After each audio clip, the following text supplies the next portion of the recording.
Bonjour à toutes et bonjour à tous, bienvenue dans 20 minutes Arena, l'émission qui vous fait vivre la Coupe du Monde au quotidien. On est ravis de vous retrouver pour un nouveau numéro avec un joli programme aujourd'hui puisqu'on va parler du Mexique, premier qualifié pour les 16e de finale.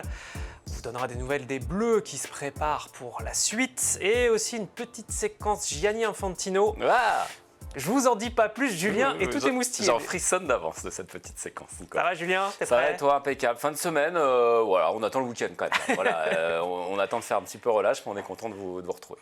On va enfin pouvoir voir des matchs. ce week-end, Oui, du c'est coup. vrai qu'on ne regarde pas un match. C'est très très gênant cette histoire. Allez, on est prêt, on est parti pour la première séquence.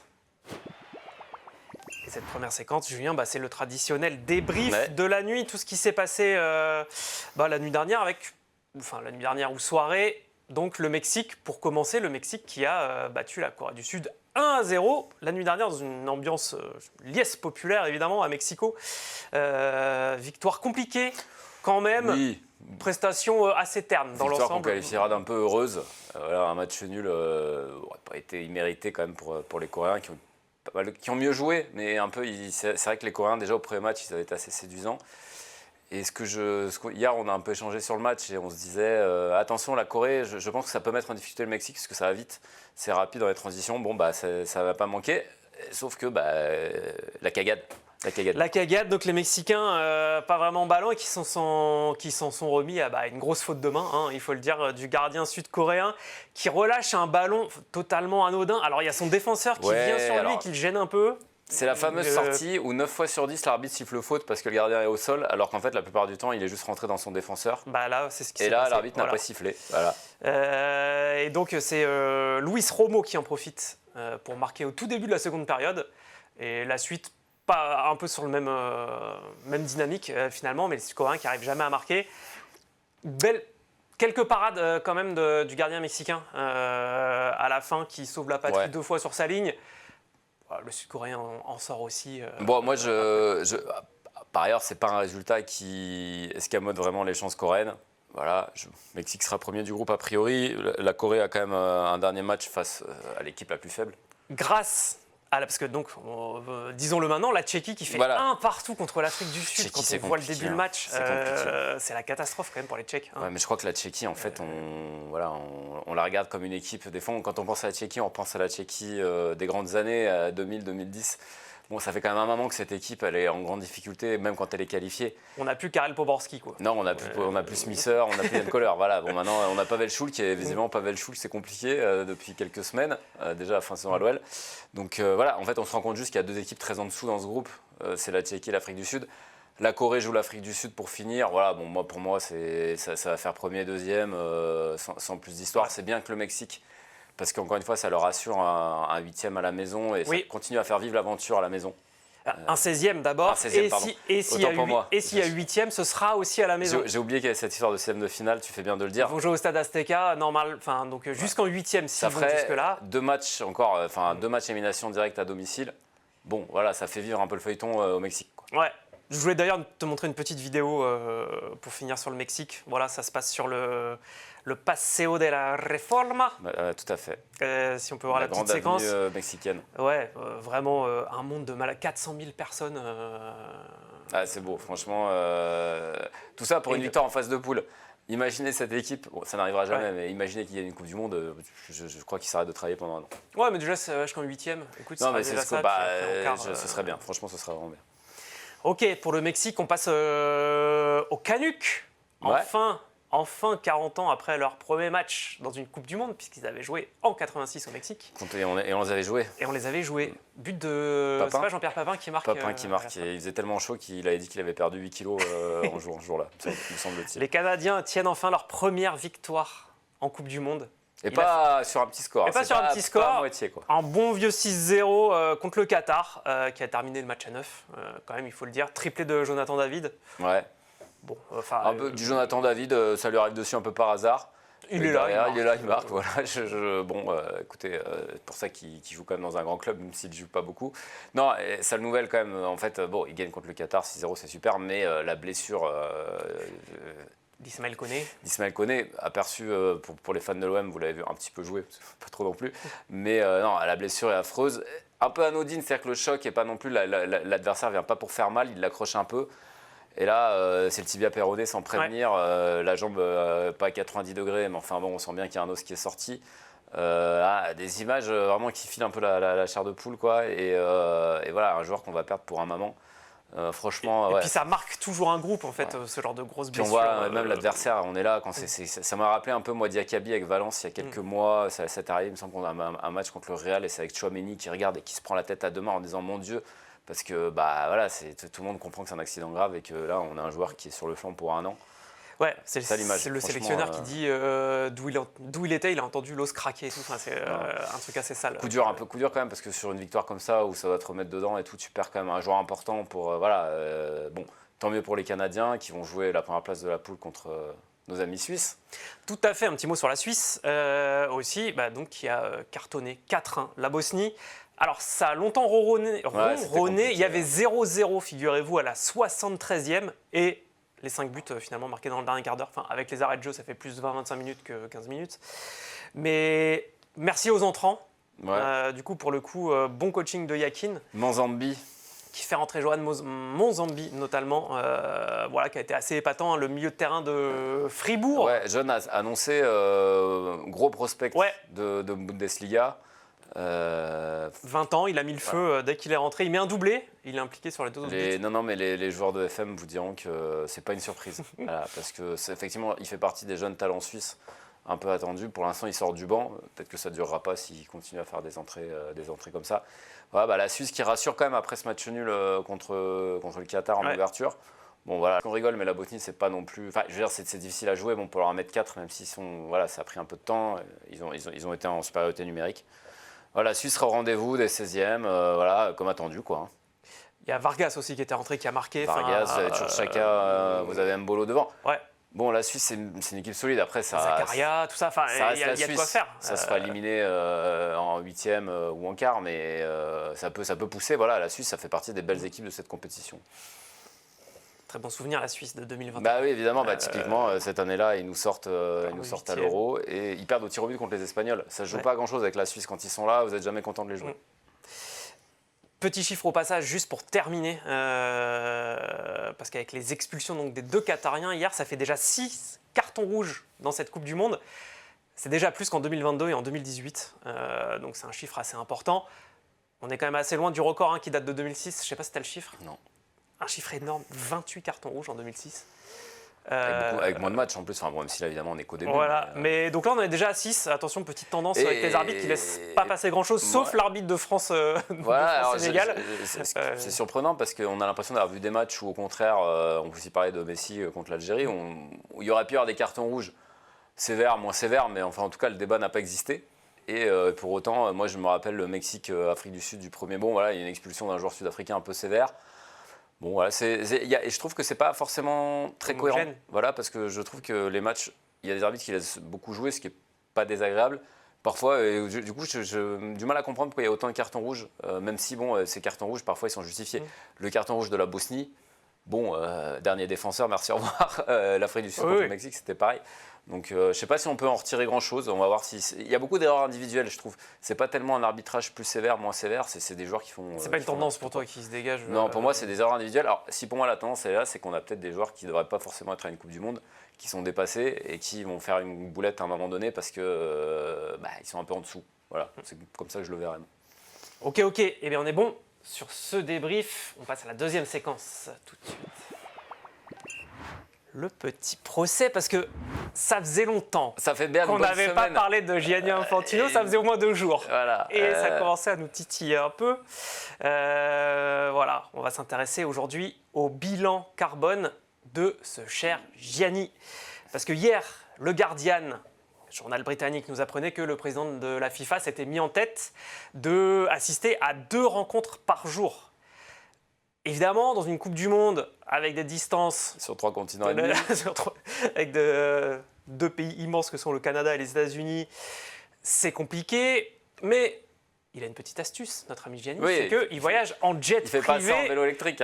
Jet privé mis à disposition par Qatar Airways. J'ai vraiment la boucle est bouclée quand tu me dis ça, Nicolas. Le partenaire officiel de la Coupe du Monde. Et tant pis pour la planète, du coup. Avant qu'on en discute, il y a Hugo Valentin, notre collègue, qui nous a préparé une petite vidéo sur le sujet. On regarde ça tout de suite. En 2021, Gianni Infantino, le président de la FIFA, annonçait à la COP26 être déterminé à lutter contre le réchauffement climatique. En 2022, au Qatar, il promettait même une Coupe du Monde neutre en émissions carbone. Cette année, pour la Coupe du Monde 2026, pas de promesses. De toute façon, on aurait rapidement compris qu'elles étaient fausses, vu qu'il s'agit de l'événement le plus polluant de l'histoire, tous sports confondus. Ce mondial serait 2 fois plus polluant que la Coupe du Monde au Qatar et 4 fois plus que les JO de Paris 2024. Mais le président de la FIFA donne-t-il l'exemple ? Certes, les dispositifs sont polluants, mais Gianni Infantino fait peut-être de son mieux pour limiter la casse. Voyons donc son bilan carbone depuis une semaine de compétition. Infantino a regardé Mexique-Afrique du Sud, à Mexico, puis s'est envolé pour Guadalajara, le 11 juin. Le lendemain, il est allé à Los Angeles, puis le 13 juin, Infantino s'est rendu à San Francisco, puis à Vancouver au Canada. Le 14, le président avait une réunion, et plutôt que de la faire en visio, il a préféré se rendre sur place, à Miami. Et puis le 15 juin, la Belgique affrontait l'Égypte à Seattle. Il est alors retourné dans le nord-ouest avant de redescendre à Los Angeles. Le 16 juin, il est monté dans son jet privé pour Kansas City, et enfin le lendemain, il s'est rendu à Houston, puis à Mexico. Total de ce petit jet trip aux Amériques, 19 200 km, et pour vous donner un ordre de comparaison, ce petit bout de trajet entre LA et Seattle représente le bilan carbone d'un Français sur une année entière. Si Gianni Infantino continue son petit rythme de 2 matchs par jour, on en arriverait, d'après le spécialiste de l'environnement Alexis Normand, au bilan carbone annuel de 55 Français. Il est important pour un président de la FIFA de promouvoir le foot en regardant les matchs, mais avec 16 villes hôtes sur un continent entier, l'impact est nocif pour l'environnement. D'ailleurs, la prochaine Coupe du Monde ne s'annonce pas mieux, car cette fois-ci, les matchs seront répartis sur 3 continents, l'Amérique du Sud, l'Europe et l'Afrique. Merci Hugo. J'en reste sans voix. C'est Hugo. limpide. Alors, Voilà. disons quand même, quand tu es président de la FIFA, c'est ton job. Évidemment, ça fait partie du job d'aller assister à des matchs un peu partout et de serrer des mains et tout ça. Mais il a aussi le droit, Gianni, de ne pas faire le gros forceur et d'étaler un petit peu sur les 5 semaines de compétition. Parce que là, du coup, 10 matchs sur les 7 premiers jours. Voilà, dans cette Coupe du Monde, dans 3 pays immenses, c'est assez insensé. J'ai presque envie de le défendre. On note une forme quand même de cohérence géographique, c'est-à-dire qu'il relie les petits points les uns après les autres. Il y a effectivement, ça part en vrille vers le 14 quand il fait un aller-retour pour Miami pour une réunion qui aurait totalement pu se faire en visio probablement et qui remonte à Seattle. Mais pour le reste, j'ai presque envie de vous dire, au moins, il ne fait pas traverser côte est, côte ouest en permanence, il essaie d'aller... Bon, non, mais évidemment, je plaisante, c'est indéfendable. Je ne sais même pas quoi en penser, à part que ne pas faire le forceur et Gianni dans la même phrase, évidemment, c'est plus qu'un paradoxe. En fait, il y a le côté vraiment jet privé qui accentue la chose, c'est-à-dire que 1 heure de vol en jet, c'est 4 tonnes de CO2. Alors, il y a Hugo qui le mentionnait dans son sujet, le seul trajet donc de Gianni entre Seattle et Los Angeles, ça fait 12 tonnes, ce qui fait le bilan carbone annuel moyen par habitant en France. Un Français, en un an, dépense 4 tonnes de CO2. Ce bon Gianni, et le sujet d'Hugo est intéressant parce qu'effectivement, avant, il faisait semblant. Bon, maintenant, il a arrêté de faire semblant. Des fois, on fait des événements sportifs, je ne sais pas, on couvre et on entend avec le sourire un peu aux lèvres, on les entend nous expliquer que c'est un événement carbone neutre, personne n'y croit jamais, mais au moins on se dit tout le monde fait semblant et chacun fait des efforts. Non, là on ne fait plus d'efforts, on est sur l'événement sportif le plus polluant de l'histoire, assumé tel quel, parce qu'il y a ce que Gianni fait, mais c'est une goutte d'eau dans la pollution carbone globale de cette Coupe du Monde. Les chiffres sont hallucinants. Le partenariat quand même avec le géant saoudien du pétrole, alors ça, moi, c'est génial, hein, c'est génial. Comment ça s'appelle ? Aramco. Aramco, c'est nous qui organisons. Souvenez-vous, il y avait la polémique pendant les JO 2024. Est-ce que Total devait être un partenaire premium des JO ? Et la mairie de Paris avait dit non, franchement, ça la fout mal. Bon, bah Gianni, ça la fout pas mal. 30 millions de tonnes de CO2 estimées sur ce mondial. Si on ne creuse pas notre tombe, on y va tout droit. Ouais. Aramco, donc, responsable de 4% des émissions totales sur la planète depuis entre 65 et 2017. Beau score, bravo les gars. C'est vraiment... voilà, et il y a des chercheurs, parce que nous, on avait fait aussi un sujet. Tout à fait, au début de l'épreuve. Un sujet au début de la Coupe du Monde sur un peu cette Coupe du Monde de la honte au niveau environnemental. Et voilà, oui, c'était ça, 30 millions de tonnes de CO2, ça va représenter cette Coupe du Monde. c'est quand même...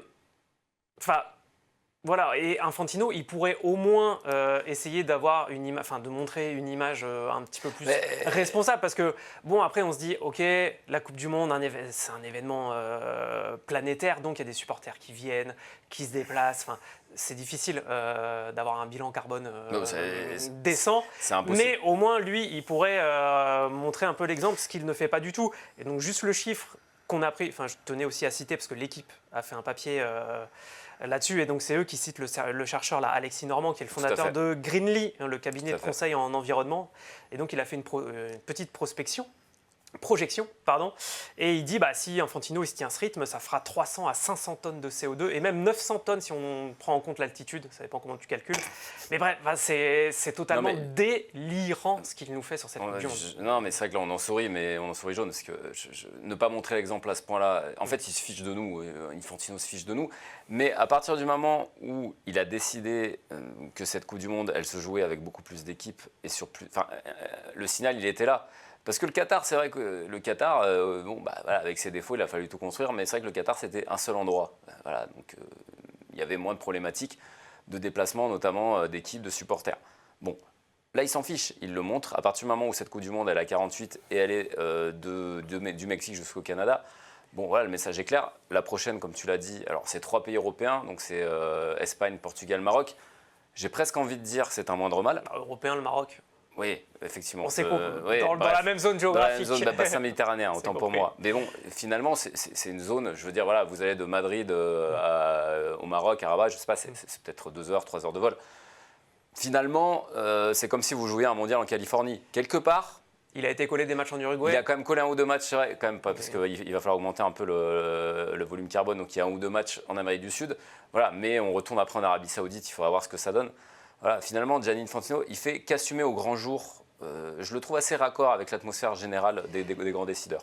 Il y a quand même une forme d'hypocrisie parce que il est loin d'être exemplaire. Et par contre, quand en 2022, la FIFA va signer les accords de Paris pour participer au truc en disant oui, il faut que le sport aussi prenne sa part dans la lutte contre le réchauffement climatique, et voilà ce que ça donne.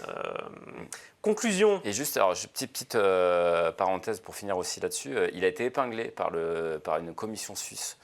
La commission de la loyauté, c'est un truc spécifique à la Suisse, bref, qui l'a épinglé parce qu'il avait promis effectivement que le Qatar serait un événement climatique neutre.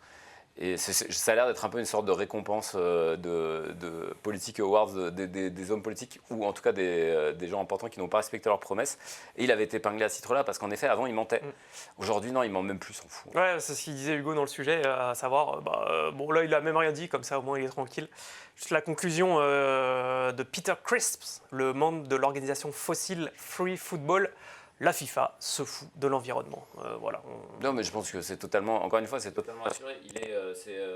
On a souvent cette expression en France depuis quelques années sur la droite décomplexée. Et Gianni au pouvoir, c'est un peu les dirigeants décomplexés à la Trump. Voilà, ils sont honteux et au lieu de se cacher, ils l'assument totalement. Et pour finir sur Gianni, petit murmure des médias américains qui se font l'écho en ce moment. En fait, Gianni Infantino serait en train de réfléchir au fait de proposer à Donald Trump de soulever la Coupe du Monde en premier le jour de la finale de la Coupe du Monde. Enfin, pour terminer un peu sur le personnage, rien à voir avec le climat, mais c'est pour... Je n'ose y croire, mais en même temps, est-ce que ça vous étonnerait ? Non, c'est un peu ça le problème. Après tout, alors je rappelle qu'en 2022, on avait quand même le tocard du restaurant là, qui faisait son sel, comme Solbay, là, je sais pas quoi, qui se retrouve sur la pelouse à soulever la Coupe du Monde avec Lionel Messi. Donc, on a déjà touché le fond d'une certaine manière il y a 4 ans, donc après tout que Trump soulève la Coupe du Monde chez lui, ça me choquerait pas plus que ça. Même avant le capitaine de l'équipe vainqueur. Ouais, bon, il peut même l'emporter chez lui. Donnons-lui un trophée. On parlait d'une Coupe du Monde fictive avec Ronaldo. Donnons un trophée à Donald Trump, une Coupe du Monde fictive. On lui a déjà donné un prix de la paix, ça suffit maintenant. On lui donne aussi un trophée, voilà, il sera content. Bon, est-ce qu'on est complet sur Gianni aujourd'hui ? On n'est jamais assez complet sur Gianni, mais on y reviendra, Gianni. On y reviendra, évidemment. On a quand même nos 2 grands méchants de cette Coupe du Monde avec Gianni et Donald. C'est bien, ça nous fait des choses à dire. Allez, on passe à la suite. This is America. D'accent. beaucoup plus léger. Oui, ah oui, ça n'a rien à voir. Voilà, Antoine, donc, qui suit les Bleus pour nous, s'est baladé dans les rues de Boston ces derniers jours et il voulait proposer aux fans des Red Sox, vous savez, la franchise de baseball de la ville de Boston, La franchise mythique de baseball. leur proposer un petit défi. En fait, il leur montrait des photos sur un téléphone, c'est des photos des joueurs de la Coupe du Monde, et il leur demandait est-ce que vous pouvez me nommer le joueur que vous voyez? Et on regarde ce que ça a donné. On a demandé à des supporters des Red Sox de reconnaître des footballeurs et voici le résultat. No idea. No idea. That's no, it is not. All right. First one, Mbappe. There we go. The first one we got Mbappe. Harry Kane, Lamine I don't know the second one. That's Harry Kane, English. It's on Bayern Munich. Vinny Jr. I don't know. Erling Haaland. No idea. I don't know who this guy is. We have, not sure, Harry Kane from England. All right, this is Mbappe. That's Messi. This is Messi. That's definitely Messi. He's on Brazil. Starts with a V. Vene or Junior, something Junior. He scored the other day for Brazil. Got Neuer for Germany. He also scored for USA. I should know this. This is my country. I have no clue. Lionel Messi. I don't know. Okay. Erling Haaland, Messi, Christian Pulisic, and that's it.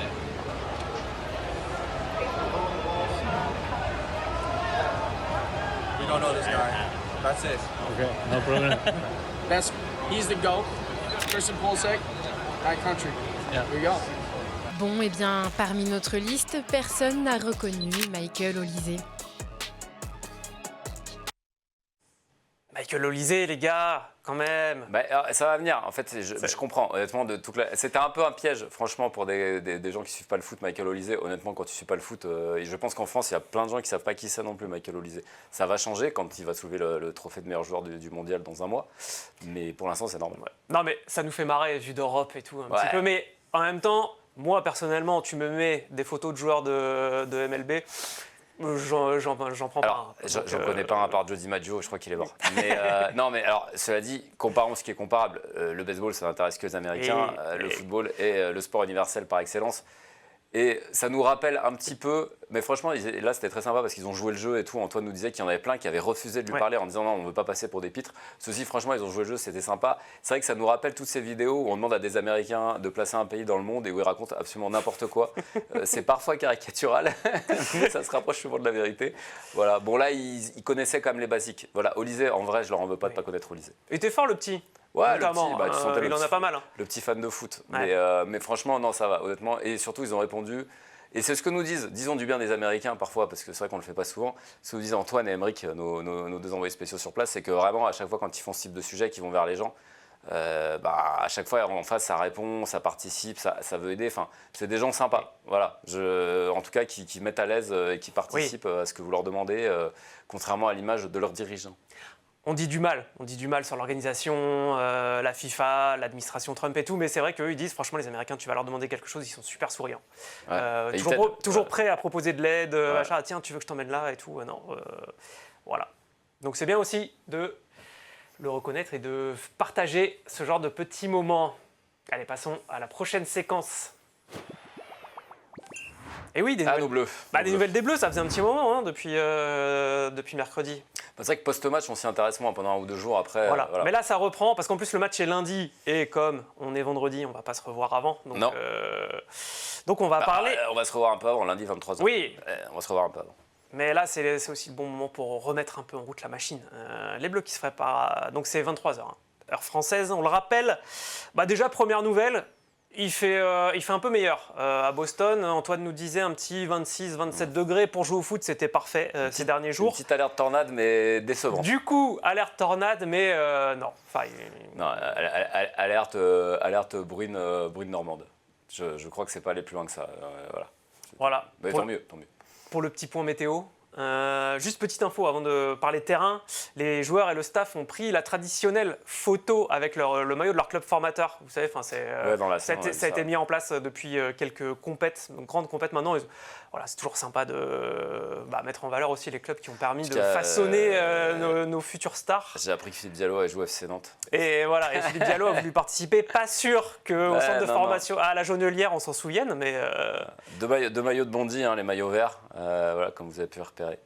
Exactement, Saliba, Mbappé. Et sur le terrain donc, alors ceux qui n'avaient pas ou peu joué contre le Sénégal ont fait une petite opposition, un petit match amical d'1 heure mercredi. Pour faire le nombre, on a appelé des joueurs âgés entre 15 et 18 ans, les New England Revolution, le club de MLS du coin. Ouais. Voilà, petite tradition d'inviter des jeunes franchement, locaux. Je ne sais pas si c'est nouveau ou pas, mais en tout cas, c'est nous une tradition qu'on apprécie, c'est-à-dire de récompenser un ou deux clubs au milieu de la compétition. Ils viennent jouer 1 heure avec les Bleubies. Il y a du beau monde sur la pelouse quand même. Franchement, pour eux, c'est un souvenir incroyable parce que la plupart passeront sans doute pas pro. Ça joue tranquillement. Voilà, franchement, c'est vraiment des moments très sympas d'aller interroger après ces gamins qui repartent chez eux des étoiles dans les yeux, avec souvent un petit cadeau, un truc comme ça. Parfois même, ils ont humilié un défenseur français, ça leur fait un souvenir pour la vie. Et peut-être qu'on a des futurs joueurs des États-Unis. Juste comme ça, je me souviens d'une anecdote, c'était Vincent Duluc de l'équipe qui racontait Euro 96, ils font un petit match, les Bleus, comme ça, avec des jeunes je ne sais plus où est-ce qu'ils étaient basés en Angleterre. Ouais. Et parmi ceux qui viennent faire le nombre, tu as Sami Hyypiä, au final, qui deviendra une futur joueur de Liverpool. Légende de Liverpool. Voilà, sur le terrain, donc il y a Malo Gusto qui s'était fait mal pendant ce match. Bon. Il est venu en conf de presse hier, il a rassuré tout le monde, ça va, c'était une petite semaine. Petit coup, rien de grave. Rien de grave. Il est resté quand même aux soins. Dayo Upamecano aussi, William Saliba aussi et Théo Hernandez. Mais pour le prochain match, a priori, ça devrait aller et on est parti. Enfin, pas de changement attendu a priori dans l'équipe.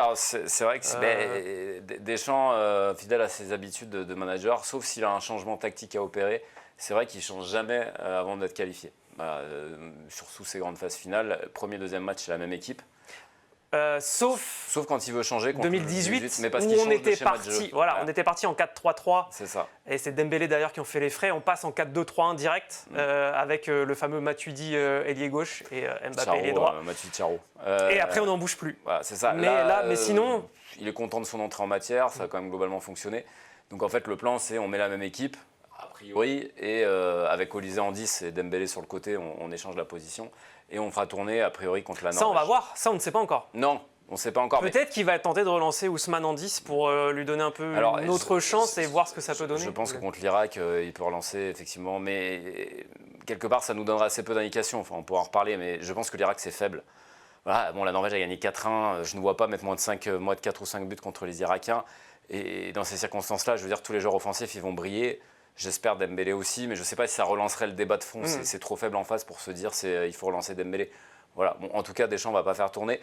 Moi, je trouve que c'est dommage parce qu'il peut y avoir une première place à jouer contre les Norvégiens derrière et on la jouera avec la B. Parce que pour le coup, si on est qualifié, Deschamps, fidèle à lui-même, voudra faire participer tout le monde et il mettra les remplaçants pour ce qui pourrait être le choc du groupe.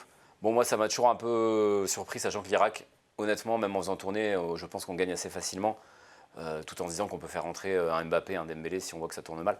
Bon, bah écoutez, après, si je ne suis pas sélectionneur, c'est qu'il y a une raison, a priori. Voilà. Donc, après, on dit ça là, aujourd'hui, on n'est jamais à l'abri d'une surprise, mais on n'y croit pas trop. Enfin, c'est vraiment pas dans le style Deschamps de faire ça. C'est pas son genre. Et en plus, il ne veut pas casser une dynamique qui, du coup, là, s'était mise en place sur la seconde période contre le Sénégal.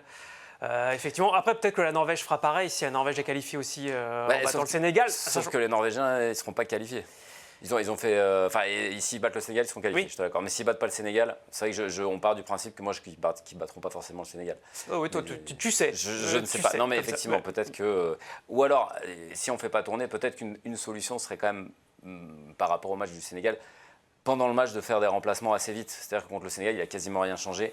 Là, contre l'Irak, si ça roule à la 50e, 60e, il faut commencer à donner du temps de jeu aux autres, quoi. Voilà, c'est tout pour que tout le monde participe à l'aventure. On peut imaginer rapidement quand même Cherki, par exemple. On peut imaginer Barcola rapidement parce qu'il a aussi très bien joué. On connaît en défense les latéraux qui tournent à la 60e. Voilà, si le match est fait, Il faut concerner tout le monde. Ce sera le match le plus facile du mondial. Ce sera contre l'Irak parce qu'après c'est la Norvège et après c'est l'élimination directe.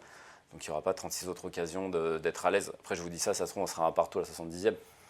Bon, je n'y crois guère après avoir vu la prestation des Irakiens. C'est soit ça, soit Kylian devient le meilleur buteur de l'histoire dès lundi soir. Tout à fait possible que Kylian en mette 2 ou 3 lundi soir. Ouais, franchement, ça y a moyen. J'y crois. Là, il est lancé. Mon Kylian, c'est 10 buts sur cette Coupe du Monde minimum. Juste à noter enfin, petite nouvelle concernant la vie de groupe des Bleus. Pour la première fois depuis qu'ils sont arrivés à Boston, Dédé leur a accordé une petite soirée off. À condition de rentrer dormir. Oui, Il pouvait pas rester dormir à Boston, prendre un hôtel comme ça au débeauté. non, mais petite soirée, bon, voilà, certains sont allés se balader un peu à vélo. Apparemment, vous pouvez trouver des images sur les réseaux assez facilement. Voilà, Cliouche notamment, qui racontait ça dans sa conf de presse. Bon, voilà, ça fait du bien aussi, petite soirée pour un peu. Je me demande même si certains surtout ont pu retrouver leur famille. C'est-à-dire que voilà, ça a été tout un sujet avant la Coupe du Monde. Les Bleus, évidemment, ils y vont tout seuls, mais il y a les familles pas loin. Il y a les familles, les femmes, les enfants pas loin. Souvent aux frais quand même un peu des joueurs eux-mêmes, parce que la Fédé ne prend pas tout en charge, même si elle prend un peu en charge. Donc là, c'était l'occasion d'aller manger en famille, parce que le reste du temps, ils ne peuvent pas le faire, même si les familles sont pas loin. C'est pas possible. Donc effectivement, c'était l'occasion de revoir un peu tout le monde, et on se met à leur place, en humble travailleurs que nous sommes. C'est pas désagréable d'avoir une petite soirée privée comme ça. Exactement. Eh bien, on est bien, on a fait le tour pour les Bleus de Dédé et de Captain Kylian. Passons à la prochaine séquence. Le moment Albert Londres, ouais, on l'a intitulé comme ça, même si ça change un peu d'habitude où on ne se base pas sur un article d'un média. Mais là, c'est une publication en fait qui nous a particulièrement touchés. Vous l'avez peut-être lu parce qu'elle a pas mal tourné ces 2 derniers jours. Ouais. C'est la lettre écrite par l'Ivoirien Yann Diomandé, dont on avait parlé ici en début de semaine, parce qu'il a fait un gros match contre l'Équateur lors de la victoire ivoirienne. Voilà, là c'est en fait une lettre qu'il écrit à sa sœur Roxane, qui est morte quand elle avait 15 ans. Alors déjà, on va préciser un truc, c'est où est-ce qu'elle a été publiée. Du coup, c'est sur un site qui s'appelle The Players Tribune. C'est un site qui a été fondé en 2014 par un ancien joueur américain de baseball, Derek Jeter. Derek Jeter. Alors son but, c'est d'offrir en fait une plateforme aux athlètes pour qu'ils viennent et qu'ils expriment quelque chose de leur histoire, un truc assez profond avec leurs mots, et il n'y a pas de filtre entre eux et la publication. C'est-à-dire que c'est pas un truc classique où tu as un journaliste qui fait le lien. Voilà, là, il n'y a pas d'intermédiaire. Et ça faisait longtemps, il y a eu plusieurs, au début quand c'est sorti, je me rappelle de plusieurs témoignages assez forts de très grands joueurs au début. Ça s'était un peu essoufflé, le format au début avait séduit et on avait appris pas mal de choses. Effectivement, ça faisait longtemps qu'on n'avait pas été impacté par un témoignage comme ça. J'ai vu du coup, alors il y a eu parfois des textes un peu borderline, parce que les athlètes racontent ce qu'ils veulent en fait. Et donc j'avais l'exemple de David Ortiz, par exemple, l'ancien joueur des Red Sox, justement, qui avait contesté un contrôle antidopage. Enfin voilà, vu qu'en fait il y a pas de filtre, en fait, ils racontent ce qu'ils veulent. Donc des trucs un peu limites. Mais quand même, la plupart du temps, ce sont quand même des textes vraiment intéressants et parfois bouleversants, comme celui-ci, donc avec Yann Diomandé. Alors, il intitule son texte « Chère Roxane », qui est le prénom de sa sœur, donc, et tout le long, en fait, il lui parle. Ouais, il s'adresse à elle, comme s'il s'adresse à elle. Et il lui dit, par exemple, au début, « Tu te rappelles quand quelqu'un m'avait acheté un faux maillot de Manchester United et que j'avais écrit au feutre Ronaldo avec le numéro 7 ?» Il y a la photo, et il y a la photo de Diomandé jeune qui illustre ça avec effectivement un maillot blanc de Manchester grossier avec au feutre Ronaldo. On le voit là, à l'écran. Ouais, tu te rappelles quand j'ai eu ma première paire de vraies chaussures de foot et qu'évidemment j'ai dormi avec. Tu te rappelles, donc voilà, il parle de ça, c'est des souvenirs d'enfance. Il y a des trucs un petit peu plus douloureux. Ensuite, tu te rappelles quand j'ai quitté la maison à 15 ans parce que j'ai dû aller jouer loin et tout. Là, ça a été dur. Quand je suis parti aux États-Unis ensuite.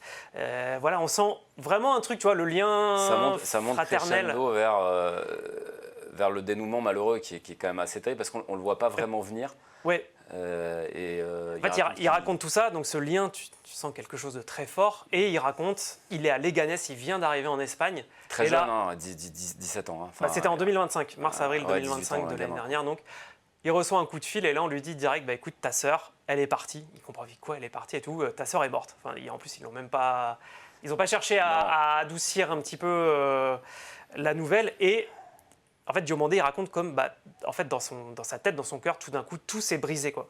Et les mots qu'il écrit ensuite, franchement, c'est violent, quoi. Enfin, Ouais. tu sais, ça te prend à la gorge. Aujourd'hui, je ne ressens rien. C'est comme si je n'étais même plus humain depuis que tu es morte. Je suis vide. juste vide. Et c'est vrai que c'est assez.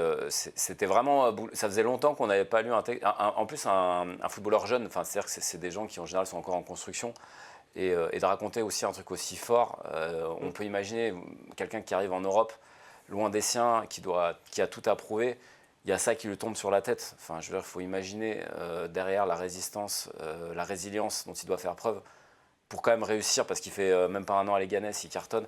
Enfin, voilà. Alors vous allez me dire, il joue pour elle et tout. Enfin, je sais pas, tous avoir des frères et sœurs ou pas, mais on peut en tout cas imaginer ce que ça représente de perdre sa grande sœur, celle qui il le raconte, qui a toujours cru en lui. Petite sœur, juste, Pardon, qui avait juste 2 ans, C'est ils ça. avaient 2 ans, Mais 1 an. qui était en fait sa plus grande fan, sa première fan, Oui. et qui répétait, c'est mignon, elle répétait à tout le monde, vous verrez, quand il sera grand, mon frère sera le meilleur joueur du monde. Et voilà, et ça s'arrête d'un coup pour elle, mais ça aurait pu s'arrêter pour lui à ce moment-là. Il aurait pu tout lâcher, rentrer chez lui et jamais s'en remettre, ou en tout cas ne pas continuer sa carrière en Europe. Et aujourd'hui où il en est, un des meilleurs joueurs de ce mondial qui va peut-être faire un gros transfert. Ouais, et à la fin, il lui parle, il lui dit, tu vois, aujourd'hui, je vais à la Coupe du Monde. Pour de vrai, ton frère va jouer avec la Côte d'Ivoire, comme Drogba, comme tous ces grands joueurs de l'histoire.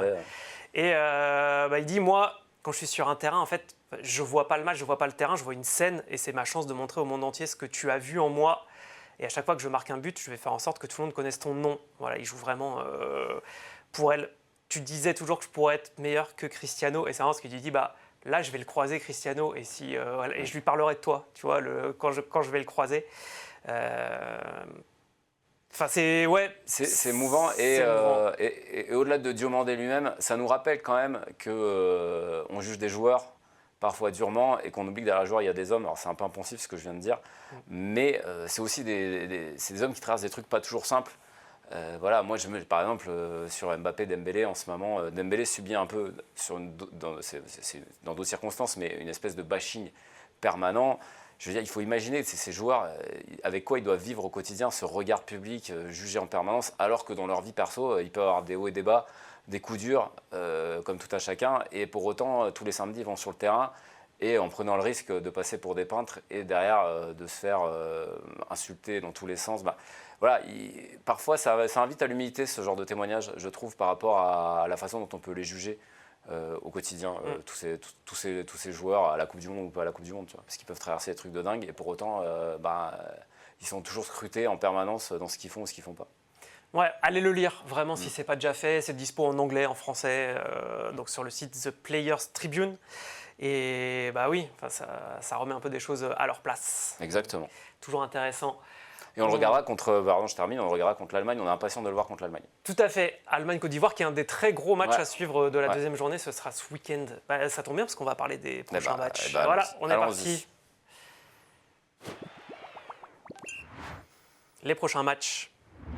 On va déjà parler de ceux de ce soir et de cette nuit.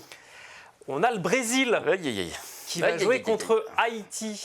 Et alors attention les Brésiliens, parce que donc le premier match contre le Maroc ne s'est pas très bien passé.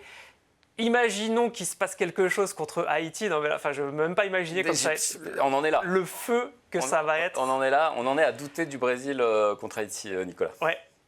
T'en as peur, mais j'ai peur. Moi, j'ai très peur pour les Brésiliens. Non, mais alors Haïti et quoi, j'ai pas vu. Haïti, c'est faible, mais bon, ça va défendre. Et quand on voit l'inspiration offensive du moment côté brésilien, qui globalement, Vinicius, c'est pas grand-chose d'autre, je n'ose imaginer le pire, Nicolas, mais bon, j'ose un peu quand même. Voilà. Non, je donne pas cher de Carlo et de son sourcil, si jamais ça se passe pas très bien. Je pense qu'on peut assister derrière à des raids sur Internet et une réaction publique totalement jamais vue dans l'histoire du foot brésilien, si jamais ça ne gagnait pas contre Haïti. Voilà, donc non, franchement, il n'y aura pas Neymar, toujours pas évidemment, parce que c'est sa première erreur, c'est son premier cadavre. Neymar a recommencé à s'entraîner mercredi avec le groupe, mais il est encore un peu juste. On ne sait même pas si on va le voir avant la fin de la Coupe du Monde. Ça fait un mois qu'il ne joue pas, comment voulez-vous qu'il soit vaguement compliqué. Et même s'il joue, non, mais ça on n'a pas trop envie de voir à quoi ça va ressembler. Ça ressemblera à rien. Il y a toujours le débat Hendrick dont on a déjà parlé ici. Est-ce qu'il va le mettre, Hendrick? Alors, moi, mon pronostic, c'est quand même qu'il va le faire rentrer à un moment donné contre Haïti, notamment si ça ne se débloque pas, bon, ce qui n'est pas totalement impossible. Non, mais c'est terrible. C'est-à-dire que le Brésil, la nation la plus titrée quand même de l'histoire des Coupes du Monde, même si les derniers titres commencent à remonter, c'est tout leur drame, qui en est à nous faire peur et à se faire peur elle-même contre un tout petit pousset. Haïtien, voilà, je veux dire, j'en serais presque à me lever Le Brésil, pour voir l'exploit. Ouais, ça fait pas mieux qu'un quart de finale depuis leur victoire en 2002, on le rappelle quand même. Mais là pour ce soir, Igor, comment là déjà, celui qu'il avait mis en pointe au premier match, Igor Silva, alors c'est pas, il y a Matheus Cunha et Igor Thiago. Ouais, Igor Thiago, il va pas jouer. Hein. Ce soir, tout le monde a vu que c'était un plot. Bon bah hop, il va Rafinha en pointe avec un peu Cunha derrière, Vinicius d'un côté. Mais bon, essayons d'être positifs pour les Brésiliens, dont on a besoin aussi parce qu'une Coupe du Monde sans le Brésil, c'est pas tout à fait pareil. Alors bon, même si on a pris l'habitude de les voir se faire sortir assez tôt, ils font partie un peu du paysage footballistique, donc on préfère les voir en huitième ou en quart que nos amis écossais, même si on adore les Écossais, notamment leurs supporters. Maintenant, même si ça gagne contre Haïti, au fond, ça ne nous rassurera pas beaucoup. Voilà, à moins qu'il y ait vraiment mais même s'il y avait 4-0 contre Haïti, ça changerait quoi au fond? Rien. Sur la perception qu'on a de l'équipe? Ils ont juste tout à perdre en fait sur ce match. Non, voilà, ils peuvent perdre des joueurs, mais dans tous les cas, quel que soit le résultat, la victoire, quelle que soit l'ampleur de la victoire, c'est ce qu'on attend. Alors ils peuvent mettre en confiance, ils peuvent créer une dynamique collective qui sera imperceptible de l'extérieur, mais que eux ressentiront à l'intérieur du groupe. Faisons quand même confiance à Ancelotti. Moi, si j'essaie de positif pour les Brésiliens, je me dis, Ancelotti, c'est quand même un des plus grands coachs de l'histoire du jeu. Il sait amener un groupe à performer au maximum de ce qu'il est capable de faire. La question, c'est quel est le maximum du Brésil aujourd'hui? Je ne sais pas, mais je pense que s'il y a un coach qui peut les amener là, c'est lui. Donc j'ai quand même envie de leur faire confiance, même si une confiance ténue. Ouais, bon on va voir, on comptera encore sur Rafinha. Rafinha, oui aussi, mais Vinicius surtout qui est quand même le clutch player. Il a montré, Vinicius, il fait quand même gagner une Ligue des Champions au Real qui était, alors qu'il est quasi seul. Bon, il y a Bellingham qui fait une bonne saison, cette saison-là c'était la première de Bellingham, mais Vinicius... Oui. Il fait quasiment gagner tout seul une Ligue des Champions au Real. Non, il peut, contre le Maroc, dans ce contexte, dans un collectif un peu qui se cherche, qui est pas emballant, qui n'a pas énormément de maîtrise non plus, mais il sait faire quand même Vinicius, emmener ses potes avec lui. C'est lui qui sauve la mise un peu de la patrie quand même au premier match, parce que le but est contre le Maroc, il faut le mettre. En effet, je veux dire, bon, on en est à se remettre. Moi, Vinicius, c'est pas non plus ma tasse de thé, mais ça reste effectivement le dernier grand joueur brésilien, le seul qui reste, puisque Neymar c'est du passé, Hendrick c'est peut-être du futur, mais on en a déjà parlé un peu ici, c'est vraiment du futur lointain pour moi ou pas pour ce mondial-là. Donc on verra les Brésiliens. C'est pas le match qui m'excite le plus du week-end.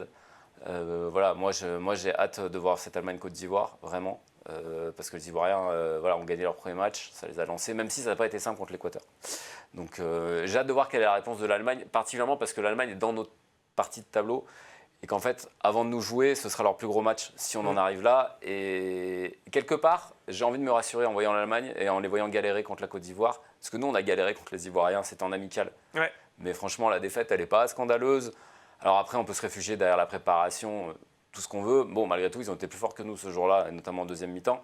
Donc quelque part, par exemple, si l'Allemagne s'en sortait assez facilement contre les Ivoiriens, commencera à s'inquiéter un petit peu pour les Bleus. Je commencerai à me dire, attention, s'inquiéter non, mais attention à se dire, huitième de finale contre les Allemands, ça va vraiment être du 50-50. Donc moi je suis un peu curieux de voir le répondant des Ivoiriens face aux Allemands. Ouais. Est-ce qu'ils peuvent les inquiéter ou pas? Et pour l'Allemagne, c'est un peu le scénario parfait, parce que donc il y avait Curaçao pour se mettre tranquillement en route sur le premier match.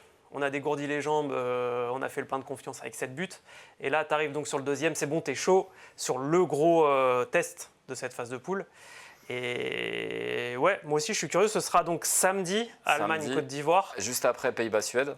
Juste, est-ce qu'on se le fait maintenant, est-ce qu'on se le fait plus tard? Je sais pas, j'ai un petit platoche en fait sur Allemagne-Côte d'Ivoire. On va regarder platoche. On le fait maintenant qu'on parle de l'Allemagne. Allez, vas-y. Regardons platoche. Regardons platoche. Alors, platoche, il voulait la Côte d'Ivoire, il s'est dit, je fais peut-être une connerie, donc il est allé demander conseil à son pote. Il y a des chats au milieu là, qu'est-ce que c'est que cette histoire? Et il est allé demander conseil à son pote le chat. Et le chat, il a fini par se barrer, il en avait marre. Et après, Côte d'Ivoire, et il s'est rappelé ce qu'a dit le chat, et donc il a fait match nul. Match nul, ok. Non, mais lui aussi, il a envie de croire à la Côte d'Ivoire. Notre avec Platoche, il se dit que la surprise, elle est peut-être là samedi. Mais tu sens qu'il a hésité quand même, Platoche, En tout cas, moi, ce que je vois, c'est qu'il n'est jamais allé regarder l'Allemagne. et qu'il n'a pas été sur l'Allemagne. Il a jamais été sur l'Allemagne. Alors, c'est peut-être une sorte d'atavisme franco-français. Peut-être que Platoche, le grand-père de Platoche a peut-être subi des horreurs, je ne sais pas. Non, mais il n'est jamais allé sur l'Allemagne et quelque part, j'ai envie de le suivre. Voilà. Moi, en tout cas, je suis hyper curieux de voir ça. Et si l'Allemagne gagne 3-0, je ne vais pas dormir tranquille jusqu'en 8e, je vous le dis.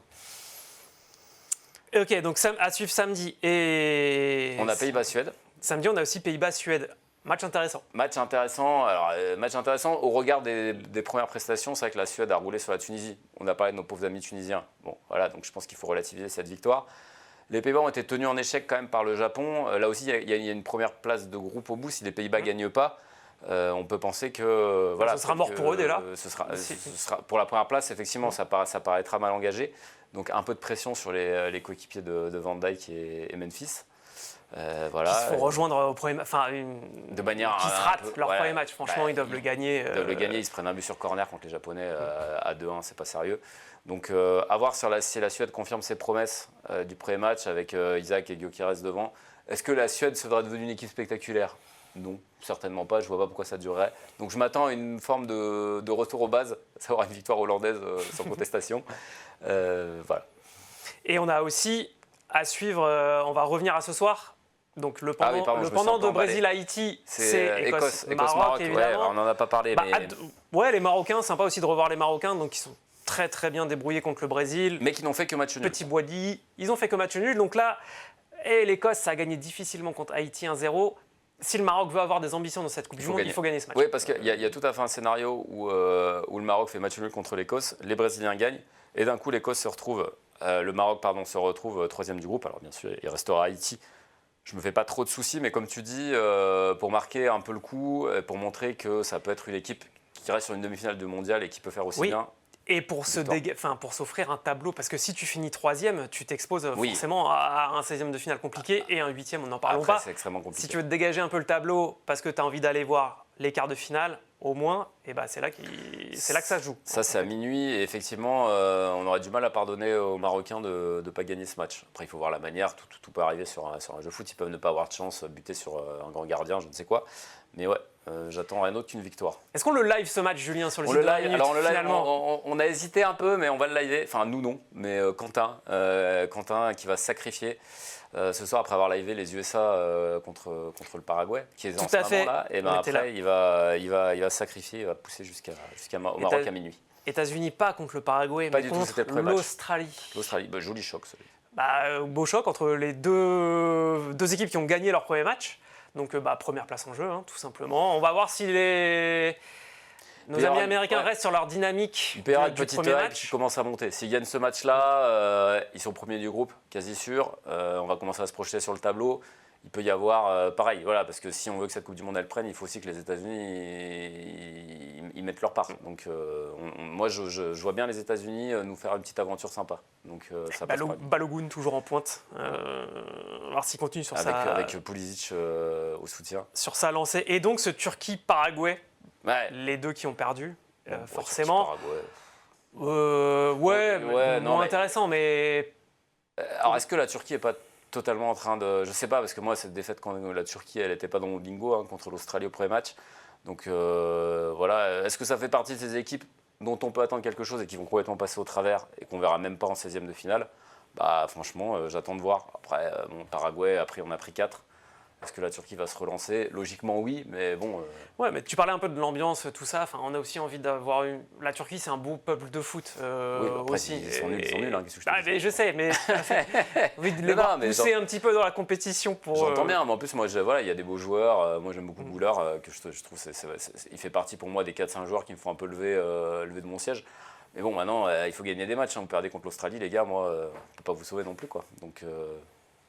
montrez-nous contre le Paraguay que finalement vous pouvez encore avoir un rôle dans ce mondial. Bon, un beau week-end de foot en tout cas. Et qui finira par Espagne-Arabie Saoudite. Pareil, on a envie de voir les Espagnols dimanche quand même, parce que match nul contre le Cap-Vert. Vont-ils marquer un but? Vont-ils réussir à marquer un but? Je pense que Yamal sera titulaire parce que là, ça a arrêté de rigoler. C'est quand même bien le genre de match où l'Espagne d'un coup en met 6. Genre, vous avez eu peur, vous avez commencé à vous foutre de nous. Bah, voilà, on va vous montrer qui on est.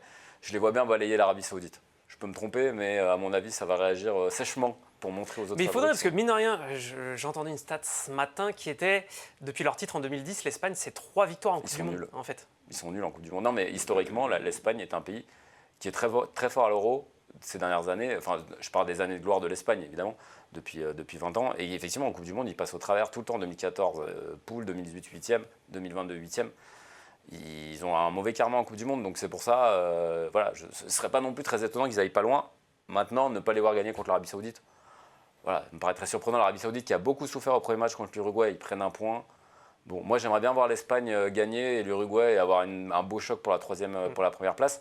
Encore une fois, d'un œil pas totalement désintéressé, puisque si l'Espagne n'était pas première et que nous étions premiers, l'Espagne ne serait pas dans notre partie de tableau. Voilà. Et moi je préfère quand même jouer les tueurs à gages uruguayens que si jamais on en arrive là avec les Espagnols. On va avoir intéressant de voir Lamine Yamal qui revient de blessure, qui est juste entré, qui fait son retour au jeu, et on a besoin d'un bon Lamine Yamal aussi dans ce mondial. Toutes les stars sont au rendez-vous, ou presque. Il est insupportable, mais on l'aime bien quand même. Et quand il rentre contre le Cap-Vert, il se passe des trucs. Quoi, Oui, voilà. On sent que tout le monde. C'est un des 4 ou 5 joueurs très différents de ce mondial avec Messi, Mbappé.